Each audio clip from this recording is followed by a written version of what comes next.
¿Qué tal todos? Mucho gusto. Es un placer para mí, como siempre, saludarles. Y en esta ocasión les voy a presentar el video narrado de mi cuento de terror El acecho de la conciencia, mismo que resultó ganador del concurso internacional de Crónicas en Llamas de cuentos de terror. No se diga más, disfrútenlo. Por favor, compartan este video que me ayudaría muchísimo.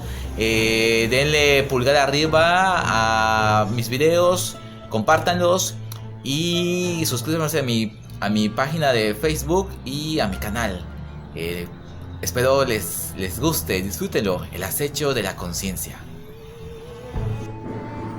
Avanzaba, titubeando en sus primeros pasos. Parecía que luchaba para sobrevivir a cada obstáculo en el suelo pedregoso. La fragilidad de sus diminutas pisadas eran amenazas de mortales trompicones. La probabilidad de hacerse daño excitaba mi curiosidad y algún otro instinto que no me avergonzaba, pero que incrementaba su dosis dentro de mi torrente sanguíneo. El debut de lo abominable prometía hacerme adicto a la sensación de poder que alimentaba mi deseo de profesar el mal. Ahí estaba yo, un depredador de 5 años al acecho de una presa de recién eclosión, salivando a causa de la euforia contenida por el cúmulo de ideas inéditas de cómo hacer daño a una criatura indefensa. Y es que era muy hermoso, demasiado, tanto como para juzgarse encantador. No toleraba dichas cualidades: vasta belleza, exceso de inocencia, mucha fragilidad esperando a ser destruida, ultrajada. Observaba al incauto polluelo. Algún resquicio en el gallinero le había dado libertad y lo alejó de la protección de su madre. Su fuga alentaba la maldad incipiente con la que mis flamígeros ojos lo vigilaban. Yo solo esperaba el momento en el que la conjugación de la oportunidad y lo que la creatividad de mi instinto decidiera realizar. Sabía que no disponía de mucho tiempo. Alguien podría llegar al patio e impedir que cometiera mi primer crimen. Mi abuela, mis padres o quizás otro cazador, alguno de los gatos ausentes por la gracia de la fortuna y por el capricho de la coincidencia.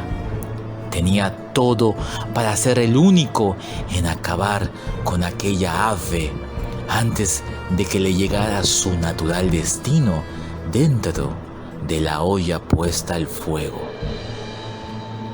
Aunque el placer del acecho era demasiado reconfortante, era preciso actuar con diligencia. Había considerado sostenerlo en mis manos y oprimirlo hasta que el aliento se le escabullera, al igual que el temblor de su pequeño volumen. Así suponía que sería el abandono de la vida por medio de mis manos, inocentes según el juicio de quien estuviera contemplándome. Pensé también en arrancarle la cabeza, no sin antes haberla sometido a la prensa mortal de mi mandíbula. Pero escogí un método, piadoso quizás, si se compara con el flujo de atrocidades que erizaban mi piel y me hacían sentir tan vivo y poderoso, en verdad poderoso. Fueron sus mismos pasos de patas torpes y dirección bamboleante los que señalaron el instrumento asesino. Habría llevado quizás un par de días, con posibilidad de que sean algunos meses, años tal vez, pero se hallaba ahí para iniciar mi carrera criminal. Su espera habría valido la pena. Indicios de moho a lo largo de su cuerpo desteñido y un clavo herrumbrado eran vestigios de las vicisitudes a los que estuvo sometido para llegar ante mi presencia. Cogí mi primer instrumento de muerte. Era pesado para mi condición de infante. La tabla desgastada y apolillada causaba escozor en mi mano firme, imperturbable, que calculaba el momento justo cuando el pequeño pollo se acercara hacia su final. El clavo, en el extremo erigido, era el componente que le imprimía mayor sadismo a la imaginación. Pudo tratarse de una fiesta para mis nervios llevado al extremo. Pudo ser una sucesión de muchos golpes asestados y chorros de flujo escarlata. Sin embargo, la marcha de los pasos de mis parientes con rumbo hacia aquel rincón de la casa apresuró el movimiento con el que di un golpe certero sobre el cuerpo de mi presa, pero librándolo de la punzada con el clavo oxidado. Fue un éxito a la mitad. Lo hubiera considerado un fracaso total de no haber sido porque, al momento de acudir con mis padres, que se hallaban cerca del umbral hacia el patio, logré apreciar a la hermosa criatura retorciéndose entre la superficie pedregosa, en una angustia muda, justo debajo de la plétora del sol del mediodía. No llegó a mis oídos la noticia de la muerte de una de las crías de la gallina en la casa de los abuelos. Tuve desconcierto al suponer que no pude acabar con la incipiente vida, sea porque logró arrastrarse hasta entrar al gallinero o porque mi acto solo fue facilitarle el trabajo de caza a alguno de los predadores citadinos. De cualquier forma, quedaba bien librado de la reprimenda de mi familia, aunque albergaba dentro de mí el deseo de intentarlo de nuevo, sea con la misma desgraciada ave o con algún otro incauto de su generación. Algunos días pasaron. El recuerdo de mi maldad había quedado sepultado, tal cual me encontraba aquella noche en la misma casa de los abuelos, esperando que el sueño me sorprendiera dentro de la cueva que improvisé con todas las almohadas disponibles. A pesar de ser un pequeño rufián, era un niño que se chupaba el pulgar aún. Por supuesto, me avergonzaba no tener la voluntad de dejar el hábito. Me había acompañado toda mi vida y hasta aquel momento donde el aire con olor a gallina se entremetía a través de la amplia ventana de la recámara. La vergüenza era el motivo por el que me ocultaba en la madriguera hecha con las sábanas y las almohadas, mientras la luna preñada se envolvía con los nubarrones espesos y grises del mes de noviembre. Era una noche muy fresca, pero siempre me empecinaba en dejar la ventana abierta y exponerme al brillo de los ojos y al eco de las pisadas de los seres que deambulaban en las sombras de aquel patio tenebroso, a esa posición de las agujas en el reloj. Faltaban algunos pasos más para que cayera profundo en mis sueños, bastante oscuros como para considerarse provenientes de una mente preescolar. No dormía. Aún era consciente del sabor de mi saliva untada con la sal de la piel de mi dedo. Podía percibir la luz de la recámara que buscaba oportunidad en los pequeños agujeros de mi cueva alcolchada. Reconociendo los mensajes del ambiente, el rechinido de los grillos, la comodidad del lecho y el murmullo del viento que soplaba desde el sur, percibí un ligero sonido que aturdía la monotonía de los ecos cotidianos. Pensé que se trataba de un ratón. Esa fue la primera impresión. Luego, creí que era algún murciélago que revoloteaba cerca de la ventana.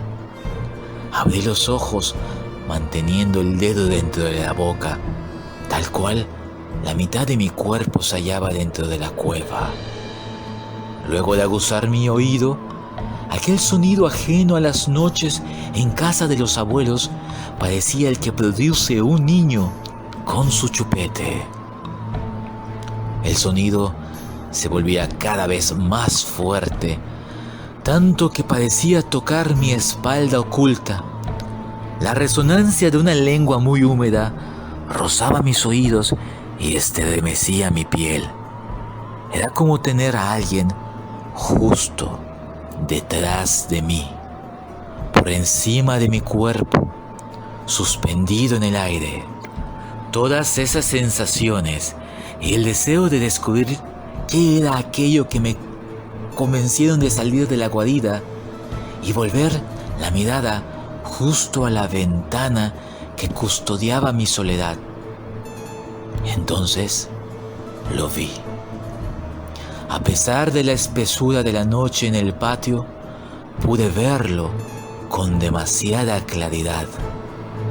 Delante de mi contemplación había un espectro que no se parecía a nada de lo esbozado antes en mi imaginación, ni mucho menos reproducido en mis retorcidos sueños. No sé si podía verme. De haber tenido ojos, hubiera constatado que sus pupilas invadían las mías, pero aquellos agujeros profundos apuntaban directo a mi semblante. Era un esqueleto, el cráneo desnudo de un ave, parecido a la de un pollo, pero con el pico más largo, semejante a la de un cuervo. Aquel esqueleto, lo suficientemente alto como para quedar de mi estatura estando yo de pie sobre la cama, llevaba el pulgar de su mano gigantesca dentro de su pico largo y puntiagudo.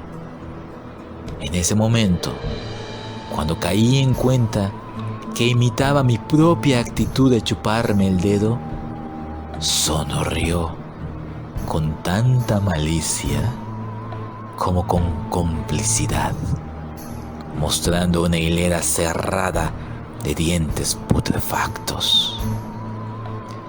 Di la espalda al espectro osado, grotesco, satírico, que se había atrevido a mofarse de mi vergüenza.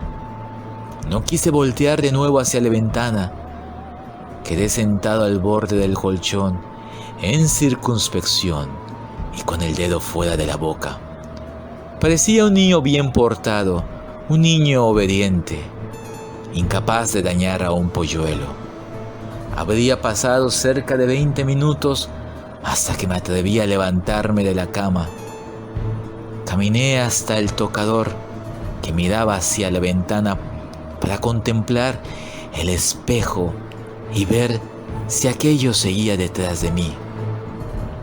Ahí se encontraba todavía, con el dedo gigantesco dentro del pico y su sonrisa diabólica. Se hallaba justo detrás de mi reflejo, como si fuera la sombra de mi espíritu o la proyección de mi conciencia. No sentí miedo, ni de su aspecto, ni de su actitud, ni de su presencia. Pero cuando me vi a los ojos, cuando contemplé lo que hacía énfasis en el primer plano del espejo, eso sí, me congeló la sangre.